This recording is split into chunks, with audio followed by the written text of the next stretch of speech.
welcome back to yet another video on this channel. My name is Alvara, bringing you good vibes all the way every day. So as you can tell by the title of this video, in our background I'm going to be telling you guys a story, and today's story is basically going to be about the time I got stood up on a date.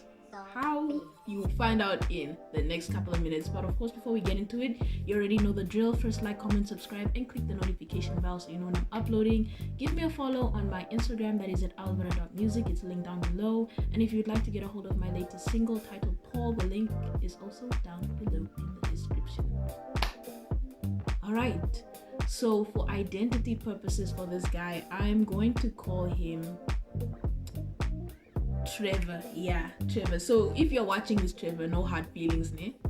No hard feelings. Okay, so let's get into it. So let's head to basics before I get into the story. So all throughout my teenage years, I was not really interested in dating and relationships and none of that. And for me personally, I feel that's the way it's supposed to be, especially if you're in your early and mid-teens. You have a lot going on. You have school and you're still trying to figure out yourself. You don't really know yourself. So if you don't know you, how can someone get to know you?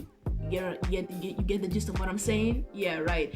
And also, if you don't know who you are, you can easily be molded into something that you don't want to be. So with that being said, those are one of the reasons why I was not interested in dating. And also, aside from that, I just really wanted to finish school. I wanted to finish school and I wanted to figure out what I was going to be doing after school. So that also falls into knowing who you are and where you're headed in life. So that was why I was not interested. So I told myself that once I'm out of school and I know what career path I'll be heading in, then I can maybe start experimenting or looking into dating and so forth. So 2019 was that year.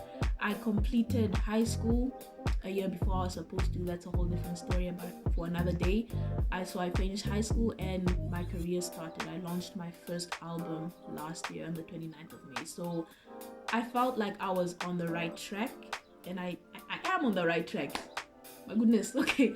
But I thought I had it all already figured out, which is far from the truth. I do not have it all figured out. For those of you who thought, I do not. Okay, so let's get into the actual story now. So me and what did I say this guy's name? You already forgot. Trevor.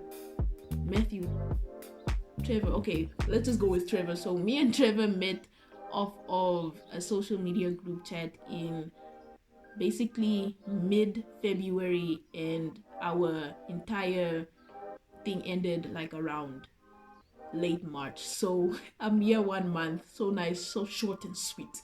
So that's the time we met, and yeah, we met off of a group chat which was basically, I think, solely dedicated to music and so forth. So it was just a bunch of artists who were talking, having fun, whatever, sharing experiences, and just having a good old time. And I guess he found my profile and decided to personally DM me. Why? I don't know. So he came, he DM'd me, we hit it off immediately, just like that. And he was so charming, and that's what I guess drew me to him. I like charming people, and he can hold a conversation. So that's one thing. I'm a sucker for someone who can hold long conversations and isn't easily intimidated by thought-provoking conversations. So we had a conversation. We would talk almost every day. We would talk for long periods of time. And even though he was busy, he would always make time for me. And that's something that I also really found very cute and very adorable. So we hit it off. We talked. And like 2 weeks in, okay, we admitted we had feelings for each other, and we decided to link out. So he was like, let me take you out or something. I was like, yeah, sure thing. So my mom was open to it, provided that I had a chaperone.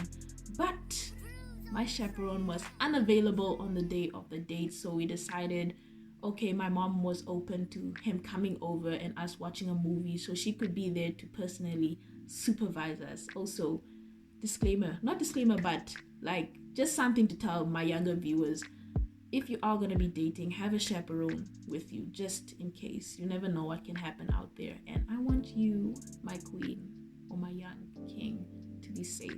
I don't want you getting hurt. So have a chaperone with you if you are going out on a date or whatever. It doesn't matter how old the person is, if they're around your same age group or they're slightly older. If they're slightly older, please have a chaperone. Please, I'm not vibing with that. But okay, back to the story before I lose focus. All right, so the day is leading up to it. We're talking and we're just hyping it up. We're excited and what. Mind you, I knew that this guy always had sometimes like a slight problem with his family or what, but I didn't really think that was going to influence our day to meet or whatever. However, it did. But let's get into it. So the day rolls up. I had a lot planned for that day. A lot planned. I had to perform. I had rehearsals. I had sound check. So we were gonna spend majority of the day together either ways because he was gonna come in the morning, spend time here until like 2:00. Then he was gonna come with me to rehearsals with my guitarist and then sound check, and then he was gonna be there for the performance, and then we would split ways like that. So it was just a fun day planned ahead. So I woke up early that fateful Saturday. I woke up early, I got dressed, I ran errands, I got the stuff that I needed to get for the movie, the snacks and blah blah blah. And we're texting in the morning. He's like, yeah, I can't wait and blah blah blah. And I'm getting excited, right? So I get home, I tidy up, I clean wherever I need to clean, I prep myself, and I choose a movie on Netflix, and I set up the place nicely. I get dressed, my mom is there, she's like, okay, I'm in the room. And I was like, okay, sharp. So then time goes by, he's not coming. Time goes by, he's not coming. 12:00, the time he's supposed to be here, rolls by, he's not here. 12 turns to 1:30, he's not here, and now he's no longer answering his phone, he's no longer texting back. And then 2:00 comes, he's not here. 2:30, I'm like, okay. Clearly this guy isn't coming. I can't stay here and wait for him anymore.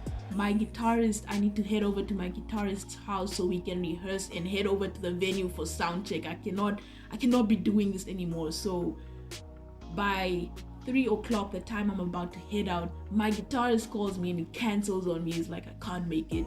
And this is a day when the first coronavirus patient, the first account was recorded in Namibia. So everyone was like, yeah, we're not going out. So that was that day, and I guess he contacted. So my guitarist was like, yeah, I'm not coming out there. I know what's going on and I'm afraid and So I was like, okay, fine. So I was starting to stress out because no longer was I focused on the date and the fact that he wasn't there anymore. I was also focused on, okay, how am I gonna perform? So I'm going through my laptop, I'm looking for my USB, I'm getting my mics and everything ready, I'm practicing and starting to rehearse for backing tracks and all that, to my personal music. And mind you, this quick fun fact, that was the first time I was going to ever perform UC live. So I was like going over the backing track and seeing where the backing vocals are in, where I can switch it up a little bit to make the performance a little bit more interesting and so forth. So I was stressed out as it is, and now I have to get ready for my performance and all that, and the dressing and the outfit and everything. I was no longer interested in the whole Trevor thing anymore. So when I'm about to leave the house, I'm basically loading the car with my stuff, my cables and all that. It's the time this guy is calling me. He's like, hey, I'm not gonna be able to make it. Bro, it's already 3:00. So I was like, yeah, whatever. I hung up, went to the performance, had a great time. It was such an awesome time. I got to meet a lot of the local performers that were around my age, and it was a great evening. So much so that it helped me forget that I got stood up, bro. I got stood up on a date. So I performed. So I got to sound check first, right? And people weren't there, so I got to hang around there for like about 2 hours before I actually got to perform. Then I performed and then I left. It was very great. So the time I came home was like around 9 or it was around, it was 11 o'clock, right? So I get home and then he's texting me. He's like, why are you avoiding me? You know I'm sorry, right? I traveled. You traveled. And that's what pissed me off the most, is because we were talking earlier that day. You could have told me that you traveled. And he was like, no, I traveled yesterday and I thought I'd be back in time, but I'm really tired and blah blah blah blah blah, and I fell asleep and blah. I was like, bro, you could have told me. And that's one thing that always angers me. Oh my goodness. Okay, sorry, got a little bit distracted. That's one thing that always angers me, is because I'm a very honest person and I always make sure to make people around me feel comfortable. So if you couldn't tell me something, I always get upset with you. I'll always get upset with you, especially if I'm being honest with you throughout and I make sure to make you feel comfortable and you still hold back certain information from me. I always get angry. But I have a story about that a whole different day. So basically we went back and forth until the next day, complaining and blah blah blah blah blah. And I was like, I'm sorry and what. But me being the person who I wasn't open to it. So I was like, peace. But yeah, so that's basically how I got stood up the first time ever, and it was really, it was not devastating, it was more so saddening, but I got over it really quickly. That's one thing. I got over it very quickly, and yeah. So to Trevor, no hard feelings. No hard feelings. But okay, thank you guys all so much for watching. Don't forget to like, comment, subscribe, and click the notification bell so you know when I'm uploading. Uploads are strictly on Wednesdays. For those of you who were asking where the Friday upload is, I'm strictly uploading on Wednesdays only until further notice, until we can grow the platform's views a little bit more in the number of subscribers. And to my Namibians, it's finally getting hot. You all saw how hot it was yesterday, right? So let's keep it up. I'm hyped up. Summer is here. So stay safe, peace and love, and stay hydrated.